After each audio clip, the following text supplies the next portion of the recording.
Ta-da! Bye-bye to UK. See you in Australia.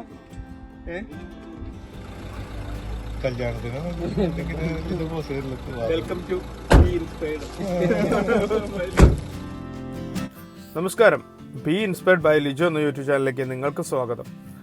Australian പരമ്പരയുടെ മറ്റൊരു video, അതായത് UK 2 വർഷം ഇതാ ഇവിടെ തീരുകയാണ്. ഞങ്ങൾ യാത്രയാകുന്നു. ഇനി ഓസ്ട്രേലിയയിലേക്കാണ്. അങ്ങനെ എന്നും യാത്ര ചെയ്ത ആ M4-ൽ ആ വെയിൽസിൻ്റെ അതിർവരമ്പായ ആ പ്രിൻസ് ഓഫ് വെയിൽസ് എന്ന പാലം കഴിഞ്ഞ് ഞങ്ങളിതാ ഇംഗ്ലണ്ടിലോട്ട് കടക്കുന്നു. ഒത്തിരി നല്ല ഓർമ്മകൾ ലഭിച്ച ഒത്തിരി നല്ല കൂട്ടായ്മകൾ എല്ലാം ഒരു വേദനയാണെങ്കിലും പുതിയൊരു രാജ്യത്തിലേക്ക് ചെല്ലുന്നതിൻ്റെ അല്പമല്ലാത്ത ടെൻഷനിൽ ഞങ്ങളെല്ലാമായിരിക്കുന്നു. അങ്ങനെ ഇതാ മക്കളൊക്കെ അത്യാവശ്യം കരഞ്ഞ് അവരും ടയേർഡായി, അവരുറങ്ങിപ്പോയി. ഞങ്ങളിതാ എയർപോർട്ടിലേക്ക് യാത്രയാകുന്നു. ഞങ്ങളുടെ പാഴ്സലെല്ലാം 2 രീതിയിൽ ചെയ്തു. ഒന്ന്, ഞങ്ങൾ കാർഗോ അയച്ചു കേട്ടോ. ഷിപ്പിലൂടെയാണ് പോകുന്നത്. ഞങ്ങൾ ആശ്രയിച്ച് 7 Seas എന്ന് പറയുന്ന ഒരു കാർഗോ ടീമിനെയാണ്. ഏകദേശം 4 തൊട്ട് 5 മാസം വരെയാണ് ഇവർ ടൈം സോൺ പറയുന്നത്. ഒത്തിരി കൊട്ടേഷനുകൾ എടുത്തു. അതിൽ ഏറ്റവും ലാഭമെന്ന് തോന്നിയതും ലഘുവെന്ന് തോന്നിയതും ഇവരുടെ പ്രോസസ്സിംഗ് ആണ് കേട്ടോ. ഒരാഴ്ച മുമ്പേ ഇവർ കാലിപ്പെട്ടികൾ വീട്ടിൽ കൊണ്ടുതന്നു. അത് ആവശ്യത്തിലധികം കൊണ്ടുതരാൻ പറഞ്ഞിരുന്നു. അപ്രകാരം ഒത്തിരി പെട്ടികൾ വീട്ടിൽ കൊണ്ടുവന്നു. പാക്കിംഗ് മെറ്റീരിയലും എല്ലാം അവർ അതിൻ്റെ കൂടെ തന്നെ ഇട്ടിരുന്നു. ഓരോ പെട്ടിയിൽ എന്തിടുന്നുവെന്ന് നമ്മൾ അവരുടെ ഓൺലൈൻ സൈറ്റിൽ കയറി അപ്ലോഡ് ചെയ്യേണ്ടതുണ്ട്. അത് വളരെ മനോഹരമാണ് കേട്ടോ. നമ്മളിട്ടിരിക്കുന്ന ഡ്രസ്സിൻ്റെ പഴക്കം, അതിൻ്റെ യഥാർത്ഥ പ്രൈസ്, അതിൻ്റെ മെറ്റീരിയൽ ഏതാണോ, അത് പഴയതാണോ പുതിയതാണോ ഇത്യാദി എല്ലാ ഡീറ്റെയിൽസും നമ്മൾ ആ ഓൺലൈൻ സൈറ്റിൽ കൊടുക്കേണ്ടതുണ്ട്. ഓരോ ബോക്സിനും നമ്പർ ഇട്ട് പ്രത്യേകമായി അതിലിടുന്ന ഉപ്പ് തൊട്ട് കർപ്പൂരം വരെ നമ്മൾ എൻ്റർ ചെയ്തു. ഇതെല്ലാം നമുക്ക് വരുന്ന വിന തന്നെയാണ് കേട്ടോ. കാരണം അവർ ഇതിനെല്ലാം ഇൻകം ടാക്സ് ആയാലും അതുപോലെ കസ്റ്റം ക്ലിയറൻസിനും നമ്മൾ ഓസ്ട്രേലിയയിൽ ചെല്ലുമ്പോൾ വലിയൊരു വില കൊടുക്കേണ്ടതായിട്ടുണ്ട്. സത്യത്തിലൊരു നഷ്ടബോധം തന്നെ തോന്നി. കാരണം ഏകദേശം ഒരു 50,000 രൂപ 5 പെട്ടിക്ക് ഞങ്ങൾക്ക് ചിലവ് വന്നു. പക്ഷേ അതിൽ ഇത്രയും മൂല്യമുള്ള സാധനങ്ങളുണ്ടോ എന്നുള്ളൊരു ചോദ്യം അത് ഞങ്ങളെ ഇപ്പോഴും അലട്ടുന്നു. എന്തായാലും കടലിൽ സാധനം കയറി 4 മാസം കഴിയുമ്പോൾ ലക്ഷ്യസ്ഥാനത്തെത്തും. പറഞ്ഞ ഡേറ്റിൽ തന്നെ അവരുടെ ജോലിക്കാരൻ വന്ന് സാധനം വീട്ടിൽ നിന്ന് കളക്ട് ചെയ്തു. അങ്ങനെ അത് യാത്രയായി. അപ്പം പകുതി ഭാരം കുറഞ്ഞു. എല്ലാം കടൽ വഴി അങ്ങ് വിട്ടിരുന്നോ എങ്കിൽ നല്ലതായിരുന്നു എന്ന് ഞങ്ങൾക്ക് തോന്നി.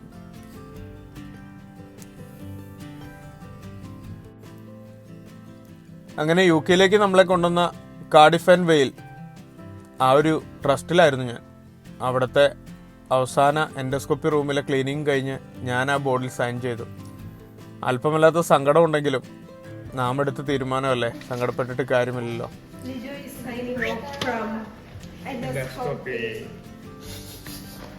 അവർ തന്ന പാരിതോഷങ്ങളും സമ്മാനങ്ങളും എല്ലാം സ്വീകരിച്ച് പലരുടെയും കരച്ചിലിന്റെ നടുവിലൂടെ ഞാൻ ഇറങ്ങിപ്പോയി.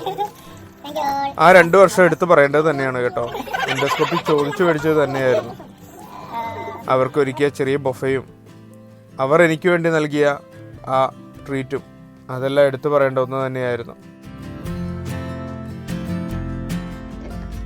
ഗഡികളെ അങ്ങനെ UK വന്നിട്ട് UK വോട്ട് ചെയ്തുട്ടാ.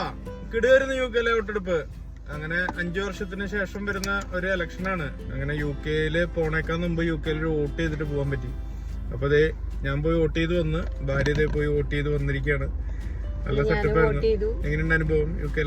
നമ്മുടെ നാട്ടിലെ പോലെ അല്ല, തികച്ചും വ്യത്യസ്തമാണ്. നമുക്ക് വേറെ മഷിയോ കാര്യങ്ങളൊന്നുമില്ല. നമ്മൾ ചെല്ലുക, അവരുടെ ടാബിൽ നമ്മുടെ BRP അവർ എൻ്റർ ചെയ്യും.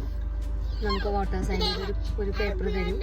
നമ്മളവിടെ ചെല്ലുക, ജസ്റ്റ് ക്രോസ് ചെയ്യുക, ബോക്സിലേക്ക് തിരിച്ചു പോവുക. ബാലറ്റ് പേപ്പറിൽ ഇത് പറഞ്ഞ പോലെ തന്നെ ഒരു 5-8 പേരുടെ പേരുകൾ ഉണ്ടാവും. അതിനകത്ത് ഏതാണോ നമുക്ക് വേണ്ടത് ക്രോസ് ടിക്ക് ഇടുക, അതിൻ്റെ അപ്പുറം പെട്ടി വെച്ചിട്ട് പെട്ടിയിലിടുക. പണ്ട് നമ്മുടെ നാട്ടിൽ ചെയ്ത രീതി വളരെ സെറ്റപ്പാണ്. ഒരു തിരക്കുമില്ല, വരിക, കയ്യിൽ മഷിയില്ല. അതൊരു ഭാഗ്യമായിരുന്നു കേട്ടോ, UK ഒന്ന് വോട്ട് ചെയ്യാൻ കഴിയുക എന്നുള്ളത്. കറക്റ്റ് ടൈമിൽ ഇലക്ഷനും വന്നു. പിന്നെ ഞങ്ങളുടെ ഫുഡിന്റെ പെരുന്നാളായിരുന്നു. ഓരോരുത്തർ വീട്ടിലേക്ക് ഉണ്ടാക്കി വന്ന ഫുഡ്, പുറത്തു പോയി കഴിച്ചത്, ഓരോ വീടുകളിൽ വിളിച്ചത്. ഒത്തിരി വീഡിയോകളൊന്നും എടുത്തില്ല കേട്ടോ. കുറച്ച് പേരുടെ അടുത്ത് കുറച്ച് പീസുകളുണ്ട്. അത് കണ്ട് മറ്റുള്ളവർക്കൊരു സങ്കടം തോന്നരുത്, നിങ്ങളെല്ലാം ഞാൻ ഒത്തിരി ഇഷ്ടപ്പെടുന്നു. എങ്കിൽ ആ സമയങ്ങളിലെടുത്ത ചെറിയ ചെറിയ വീഡിയോ ക്ലിപ്പുകൾ ഈ ഒരു വ്ളോഗിൽ ഉൾപ്പെടുത്തിയിരിക്കുന്നു. എല്ലാം വളരെ മനോഹരമായ നിമിഷങ്ങൾ. വേദനയോടെയാണെങ്കിലും അവർ ഞങ്ങൾക്ക് നൽകിയ ആ സെൻഡ് ഓഫ് ഒത്തിരി നന്ദിയുള്ളവരാണ്. ദൈവം നിങ്ങളെ ധാരാളമായി അനുഗ്രഹിക്കട്ടെ. ടിൻസിയുടെ ഡ്രൈവിംഗ് ഇൻസ്ട്രക്ടറാണ്. പരീക്ഷയ്ക്ക് പോയ സംഗതിഗതികളെല്ലാം അവർ പരസ്പരം പറഞ്ഞ് ചിരിക്കുകയാണ്.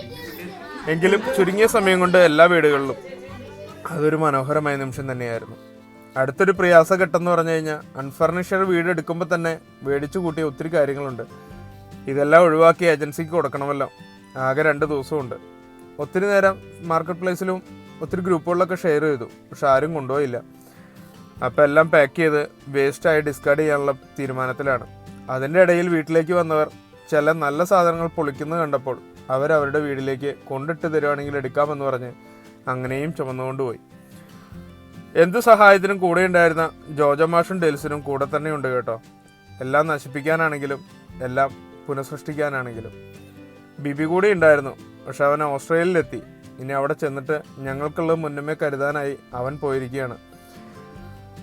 ഇതെല്ലാം തല്ലിപ്പൊളിക്കുമ്പോൾ ഒത്തിരി സങ്കടമുണ്ട്. കാരണം ഒത്തിരി വില കൊടുത്തില്ലെങ്കിലും ഫ്രീ ആയി കിട്ടിയതാണെങ്കിലും നല്ല ക്വാളിറ്റിയുള്ള സാധനങ്ങൾ ഞങ്ങൾ 2 വർഷം ഉപയോഗിച്ചു. ഇനി ഇതെല്ലാം ആർക്കെങ്കിലും ഉപകാരപ്രദമാകുന്നതാണ്, പക്ഷെ ആരും എടുക്കാൻ തയ്യാറല്ല. എന്തു ചെയ്യും? 2 ദിവസങ്ങളിൽ ഒഴിഞ്ഞു പോകണം. ഒക്കെ പൊളിച്ചു. പിന്നെ കൗൺസിലിനൊരു ഉപകാരപ്രദമായ ഒരു രീതിയുണ്ട്. റീസൈക്കിൾ ചെയ്യുന്ന ഒരു ഏരിയ ഉണ്ട്. അവിടെ നമുക്ക് വേസ്റ്റ് സെഗ്രിഗേറ്റ് ചെയ്തിടുകയാണെങ്കിൽ നമുക്ക് കാറിന് അപ്പോയിൻമെൻ്റ് എടുത്ത് അവിടെ കയറാം. അങ്ങനെ തന്നെ തീരുമാനിച്ചു. എല്ലാം ചവിട്ടിപ്പൊളിച്ചു. മരങ്ങൾ വേറെ, പ്ലാസ്റ്റിക് വേറെ, ഉപയോഗപ്രദമായത് വേറെ, ഇലക്ട്രോണിക്സ് വേറെ, കിച്ചൺ പാത്രങ്ങൾ വേറെ, എല്ലാം സെപ്പറേറ്റ് പാക്ക് ചെയ്തു.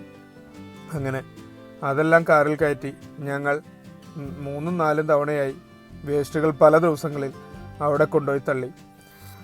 ബ്രിട്ടീഷ് ഹാർട്ട് ഫൗണ്ടേഷനിലും മറ്റുള്ള രീതിയിലൊക്കെ നമ്മൾ അറിയിപ്പ് കൊടുത്ത് ഇത് എടുക്കണമെന്നുണ്ടായിരുന്നു. പക്ഷേ അവർ ചിലപ്പോൾ ഒരുപക്ഷെ 1.5 ആഴ്ചയൊക്കെ എടുക്കും ഇത് കളക്ട് ചെയ്തു പോകാൻ.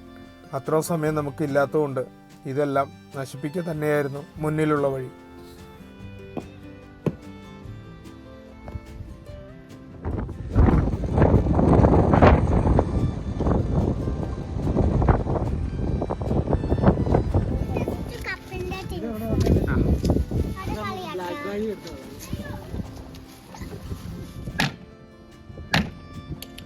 പോയി ഒന്നാമത്തെ വിസ ചാടിപ്പോയി.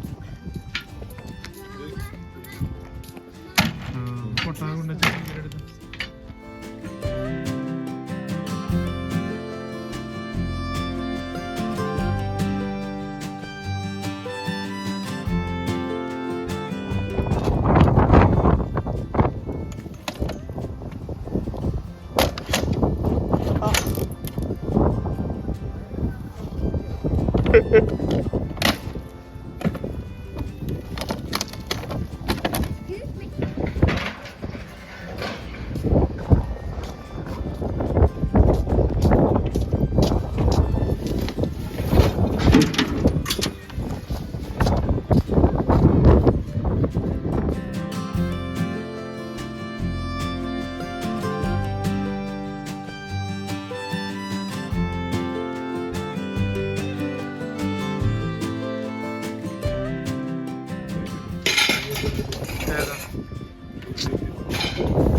ഈ റീസൈക്കിൾ സെൻറ്റർ തീർച്ചയായും ഉപകാരപ്രദമാണ് കേട്ടോ.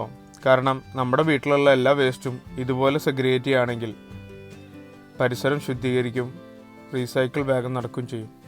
മനോഹരമായി തന്നെ തോന്നി. ഓരോ കൗൺസിലും ഇതുപോലെ 2-3 സെൻറ്ററുകൾ വെച്ചിട്ടുണ്ട്. ഇതും നമ്മുടെ നാട്ടിൽ ഫോളോ ചെയ്യാൻ കഴിയുന്ന വലിയൊരു കാര്യം തന്നെയാണ് കേട്ടോ.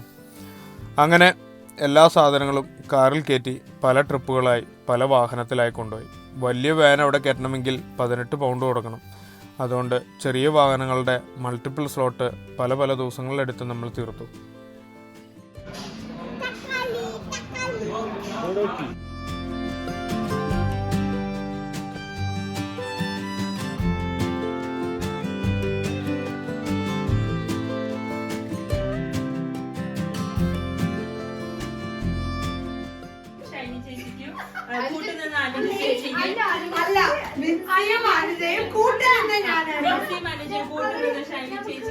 സ്വാഗതം ചെയ്യുന്നു.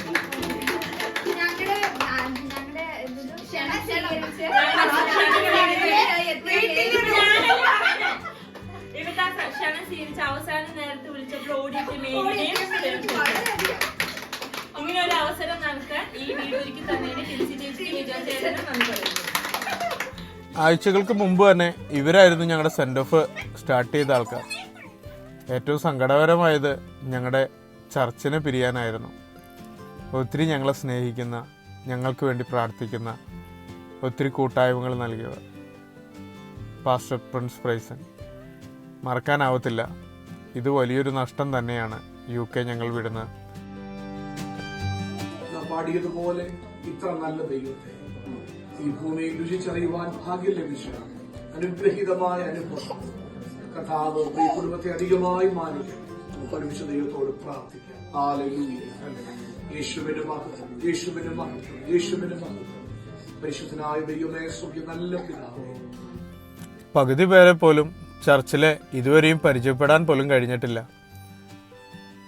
അതൊരു വലിയൊരു നഷ്ടം തന്നെയാണ് ഞങ്ങളുടെ ജീവിതത്തിൽ. എങ്കിലും വീണ്ടും കാണാം എന്നുള്ള പ്രതീക്ഷ അത് ഞങ്ങൾക്ക് ഊർജം തന്നു. അങ്ങനെ UK അവസാനിപ്പിച്ച് ഞങ്ങൾ യാത്രയാവുക.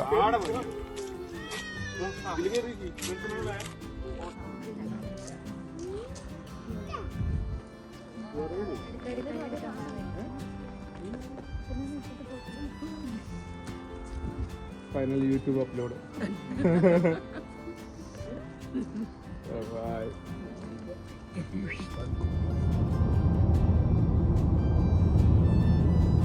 അങ്ങനെ എയർപോർട്ടിലോട്ട് പോവാം. ഹീത്രൂന്ന് അങ്ങനെ കയറി. ഈ കാണുന്ന അനിൽ ബ്രോ നമ്മുടെ കൂട്ടുകാരനും സഹോദരനും എല്ലാമാണ്.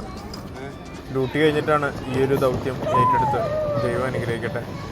കുട്ടിപ്പട്ടാളം ഭയങ്കര ത്രില്ലിലാണ്. ഞങ്ങൾ 2 ആഴ്ച നാട്ടിൽ പാരൻസിനോടൊപ്പം, അതിനുശേഷം ഓസ്ട്രേലിയയിലേക്ക് പറക്കുക. അതാണ് ലക്ഷ്യം. എത്ര ദിവസം തന്നെ എടുത്തു. കാരണം പിള്ളേരെയും കൊണ്ട് പോകുന്നതല്ലേ, അവർക്കൊരു ക്ഷീണം വരരുത്. അങ്ങനെ സന്തോഷകരമായി ഞങ്ങൾ കൊച്ചിയിൽ ലാൻഡ് ചെയ്തു. എന്ത് സന്തോഷത്തോടെ പുറത്തേക്ക് ഓടുന്നതെന്ന് നോക്കിയേ. സഹോദരൻ കുടുംബം കൂടി ഉണ്ട് നാട്ടിൽ വെക്കേഷനിൽ. തീർച്ചയായും അടിച്ചുപൊളി തന്നെയാണ്. ആ ഇന്ത്യയുടെ ഉയർന്നു നിൽക്കുന്ന കൊടി അതൊരു മനോഹരം തന്നെയായിരുന്നു. അങ്ങനെ നാട്ടിലെ ഓരോ ഓർമ്മകളുമായി ഞങ്ങളിതാ മുന്നോട്ട് പോയി. ഞങ്ങളുടെ വീടിൻ്റെ വഴിയെത്തി. പല പഴയ ഓർമ്മകളും കമ്പാരിസനും അതിലൂടെ നടന്നു. അങ്ങനെ നാട്ടിലെ കുറച്ച് നല്ല നിമിഷങ്ങൾ അടുത്ത ദിവസങ്ങളിൽ നിങ്ങൾക്ക് കാണാം. അതിനുശേഷം ഓസ്ട്രേലിയയിലെ വ്ലോഗുകളുമായി നമുക്ക് വീണ്ടും ഒന്നിച്ചു ചേരാം. ഈ ഒരു റീലൊക്കേഷനിൽ നടന്ന പല അനുഭവങ്ങൾ നിങ്ങൾക്കൊരു ഉപകാരപ്രദമായി തീരാൻ പല സെഷനുകളായി പല വീഡിയോകളിൽ ഞാൻ ചെയ്യാൻ ആഗ്രഹിക്കുന്നു. വീണ്ടും കാണും വരെ വണക്കം.